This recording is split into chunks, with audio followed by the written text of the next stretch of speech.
हिम्मत कर चढ़ता जा, पहुंच जाएगा। मेरे कानों में वही मनहूस बारीक सी आवाज़ उभरी और मैं उछल पड़ा। मैंने अपने इर्द गिर्द देखा, ये आवाज़ कहाँ से आई। फिर उसका मुखड़ी दिल में आ गया। मेरे सीने के करीब लिबास में पोशीदा पुतला बोल रहा था। रही सही कसर पूरी हो गई। मेरे हलक से कई दहशत भरी चीखें बुलंद हुईं और मैं पलटकर नीचे भागा। मेरे सीने के करीब शदीद हलचल पैदा हो गई। पुतले के नन्हे नोकीले हाथ मेरे सीने में चुभ रहे थे। वो मुझे रोकने की जद्दोजहद कर रहा था और उसकी चुभती हुई बारीक आवाज़ मुझे सुनाई दे रही थी। ओ पापी, ओ मूरख, क्या करे है? अरे तेरा सत्यानाश, बना बनाया काम बिगाड़ दे रहा है। अरे संभल, रुक जा, डरने की जरूरत ना है, हिम्मत से चल, ऊपर पहुंच जाएगा।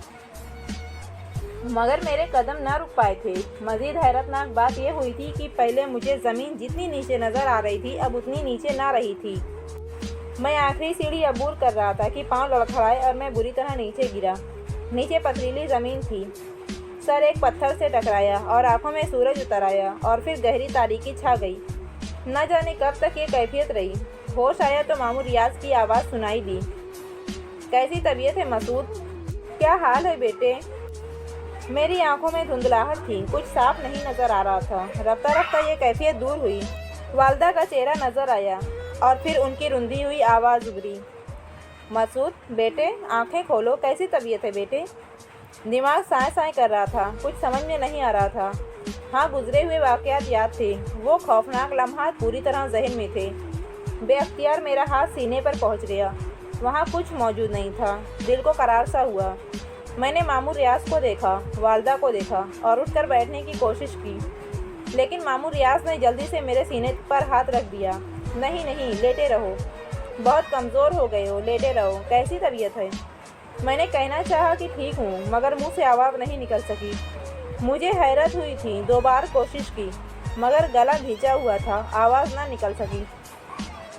चाय ले आऊँ? वालदा ने कहा। हाँ, डॉक्टर साहब ने यही कहा था, आप ले आइए, मामू रियाज बोले और वालदा उठकर बाहर निकल गईं। मैं अपने घर में था, अपने कमरे में था। न जाने ये सब कैसे हुआ था। और मेरी आवाज़ को क्या हो गया था? मामू रियाज ने कहा, बोलो मसूद मियाँ, क्या हुआ था? फिर फागुन के मज़ार पर क्यों गए थे? वहाँ बेहोश कैसे हो गए थे? तुम्हें अंदाज़ा है, पूरे 2 दिन के बाद होश में आए हो। सख्त बुखार में फूंक रहे थे। वहाँ मज़ार के मुजाविरों ने तुम्हें बेहोश पड़े पाया था।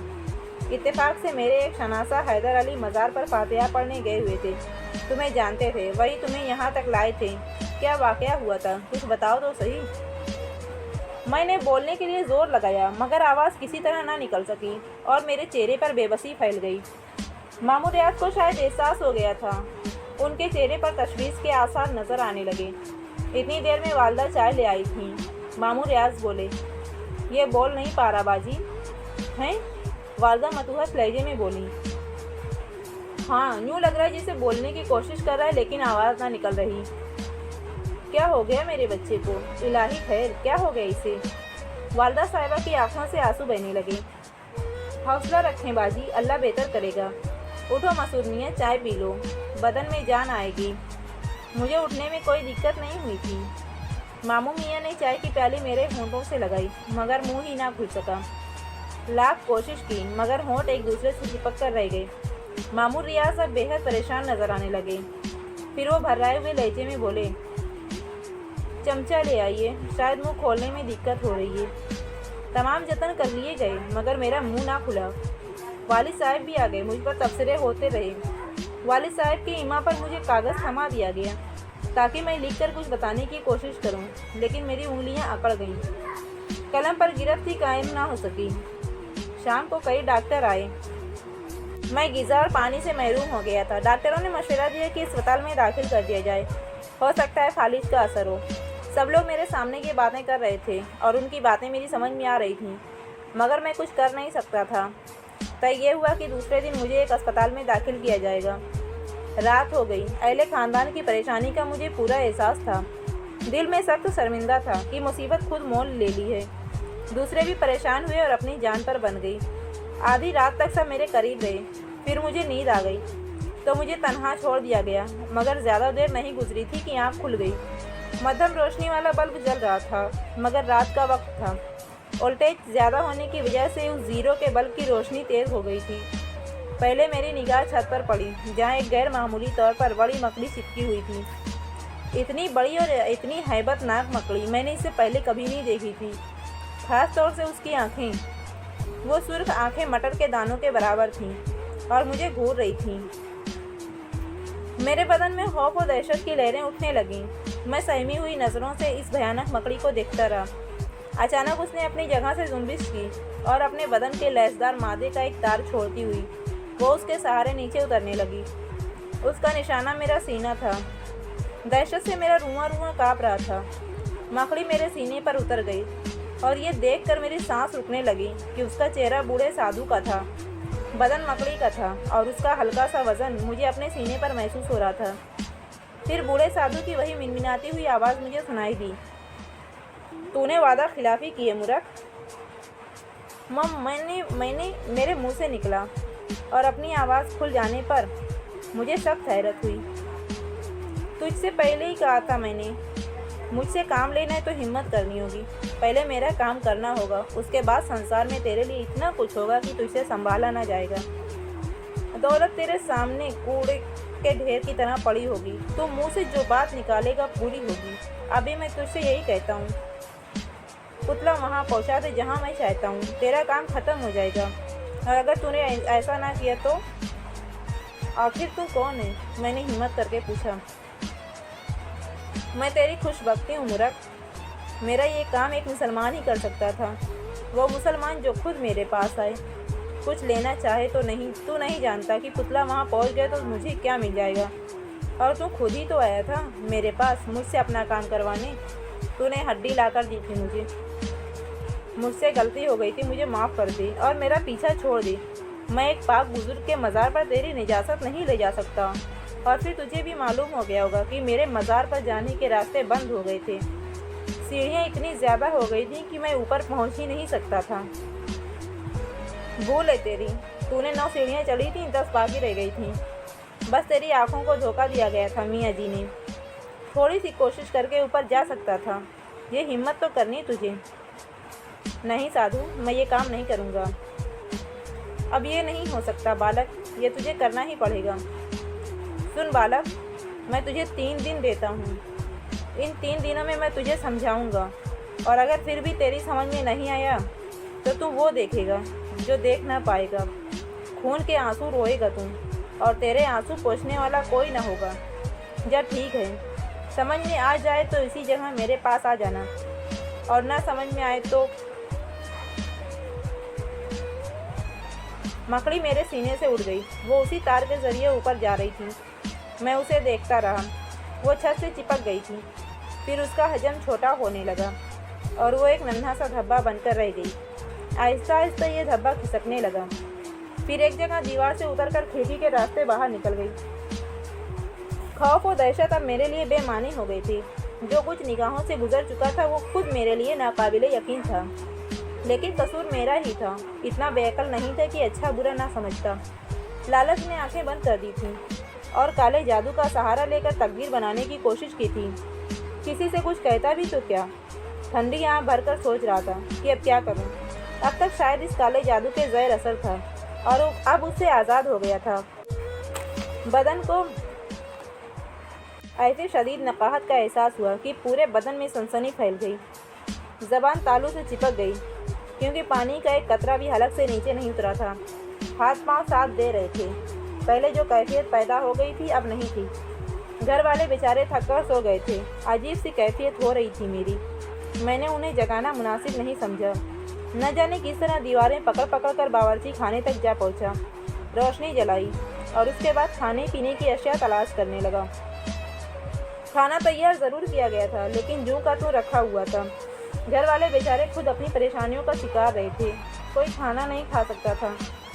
मैंने खुद ही पानी पीने के बजाय खाने पीने की कुछ चीज़ें निकाली और उन्हें खाने में मसरूफ़ हो गया। गालिबन बावर्ची खाने में होने वाली रोशनी और फिर बर्तनों की खड़खड़ाहट ने दूसरे लोगों को भी जगा दिया। वालिद साहब, उनके पीछे वालदा और वालदा के हुक्म में रियाज मामू बावर्ची खाने में पहुंच गए। उन्होंने ये हैरानकुन मंजर देखा और परेशान होने के बजाय खुश हो गए।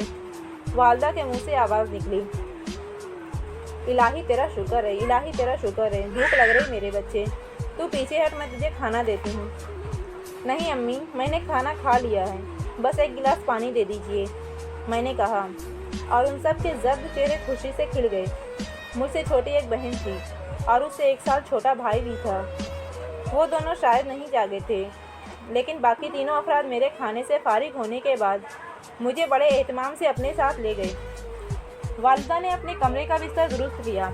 एक तरफ जाए नमाज बिछी हुई थी, उसका कोना मोड़ दिया गया था और उस पर तस्वीर भी रखी हुई थी। गालिबन वालिदा जाग रही थी और मेरे लिए दुआएं कर रही थी। वालिद साहब मुझे मुतजस्सिस निगाहों से देख रहे थे।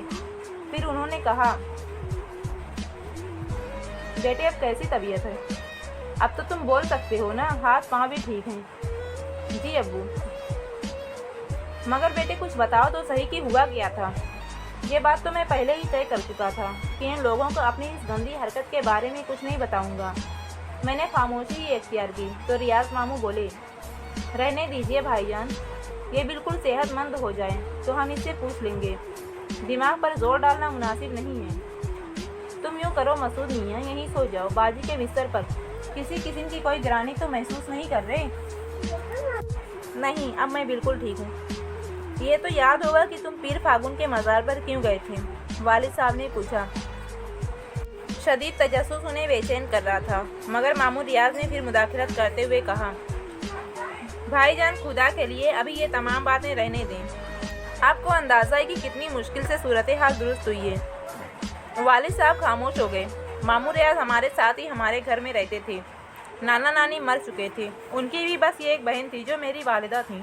मुझसे बस चंद साल ही बड़े थे। बड़े बाहिम्मत और मुखलिस आदमी थे, लेकिन मैंने उन्हें भी अपनी कारस्तानियों की हवा नहीं लगने दी थी। बहरतौर मुझे अफसोस था कि मेरी गलत हरकत की वजह से इन लोगों को परेशानी उठानी पड़ी थी। दूसरे दिन वालिद साहब भी दफ्तर नहीं गए। मामू रियाज ने भी छुट्टी कर ली। बहन और भाई भी घर ही में थे और सब खुश नज़र आ रहे थे।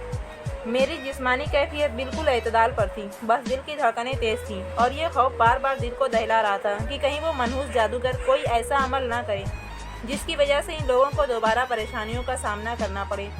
बड़ा ही पछतावा था दिल को कि अपनी एक गलत हरकत की वजह से पूरे घर के लिए मुसीबत मोल ले बैठा। दिन पुरसुकून गुजर गया, पर रात खौफनाक थी।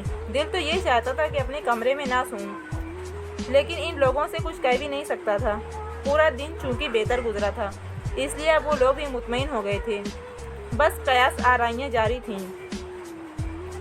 अलबत्ता जब आँख बंद हुई तो ख्वाबों ने मुझे घेर लिया। ऐसे ऐसे भयानक ख्वाब नज़र आ रहे थे कि बार बार आँख खुल जाती। कभी मैं खुद को एक वीरान खंडर में देखता जिसकी दीवारें टूटी फूटी होती। मैं फर्श पर लेटा होता और छत से ईंटें निकलकर नीचे गिर रही होती।